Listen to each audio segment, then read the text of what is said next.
Hey folks, the February unemployment report is out, and unemployment came in at 4.9%, and underemployment came in at 9.7%.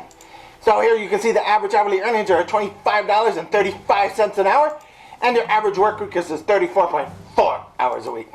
So here you can see the average American makes about $3,700 a month, or $45,000 a year. So let's go onto the street to see what the folks think about this. Now, unemployment is at 4.9% and underemployment is at 9.7%. What do you think of this? It's a big problem in our country because everybody needs money, everybody needs a job, everybody needs a work. The big problem is everybody coming here from USA, from Mexico, from South America. It's a lot of people over here and every time less job.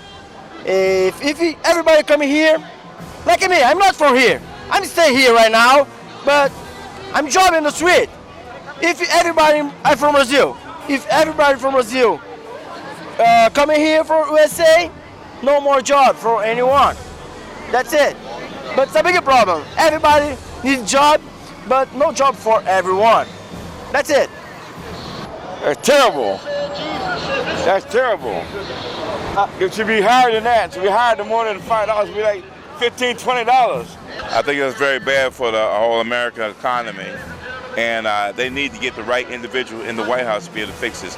I mean, President Obama is doing excellent work, is what he can do, but he also has a lot of people against him that's not working with him. So hopefully this next president will be able to make things happen even more so as well, or at least continue what President Obama has already done. Well, I think it's better than it was, but before Bush went on office, he actually mentioned that our unemployment rate would start to stabilize around 2014, 2015, which it actually did. So I'm thinking that the unemployment rate's probably going to keep following suit, and we're going to see a natural decrease over time, probably. And any spikes, those happen usually during the end or the beginning of an election, because when you have someone transitioning new into the office, they like to push new bills. They try to make their last-minute bucks, get the last-minute, votes, so people will have a good memory of them, so to speak. Now, millennials are now the biggest and poorest generation, surpassing the richest generation, the baby boomers. What do you think of that? Well, it is what it is. That's the only thing I can tell you. It is what it is. That's terrible. Period. They should share the wealth for everybody in the world. Not just the baby boomers, but everybody. Well, I think a lot of it has to do with the increase in technology, because you had an idea where back in the 60s, we didn't have the internet. If you wanted to make a living, you had to work from your garage, you had to work with your hands, you had to build something up. Now we have all these apps, we have all these things where people are just looking for these ideas and just saying, I'm going to be an artist and I'm going to go make videos on YouTube, I'm going to go draw and I'm going to become an animator. And they're not putting any real world effort and material effort into it, and they don't understand the difference of creativity and labor. And I think that that's why you see some of these millennials, so these young kids becoming millionaires, and you see the rest of them living with their parents until they're 30, because they don't comprehend the difference of intelligent working and hard working. And you have to work intelligently to be successful, but you also have to work hard, because if you don't put enough time and enough effort into your project, you're never going to finish it. You're never going to make something that people really want to have or enjoy. 37,000 jobs were lost in the mining sector due to low oil prices. What do you make of that? Well, you know what? That is definitely true about that situation. And as long as the oil situation is what it is, we will always be in the mud. Well, I think that has to do with one of the fears of why the oil industry has always tried to make excuses of why we have to fight oil being obsolete by electric and forms of electrolysis that would use water. Because I think this is almost a ploy by the companies to look, well, this is what happens when you don't pay our oil prices, when we have to compete with other sources of energy. All these people get out of work. Well, sorry to say, but there would be a lot of work if you had to have a bunch of people maintaining a hydroelectric factory that was producing hydrogen and oxygen gas for the new generation of cars. It's all about innovation. It's just like NASA back in the space race. All these people that were unemployed got tech jobs. They all got jobs as radio men working for NASA and coordinating the giant project to get to the moon. It's going to be the same thing once the technology catches up and we find ways to say, goodbye oil, I don't really care, you're trying to threaten the working man out of a job because you want to keep more money. I don't think that's for real. I think they're lying. You know what I'm saying?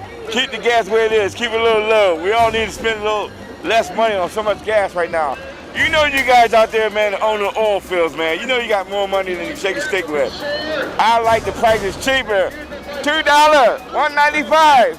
If the labor force participation rate is at 62.9%, how can we have an unemployment rate of 4.9%? That's wrong right there. It can't be that way. It can't be 60%.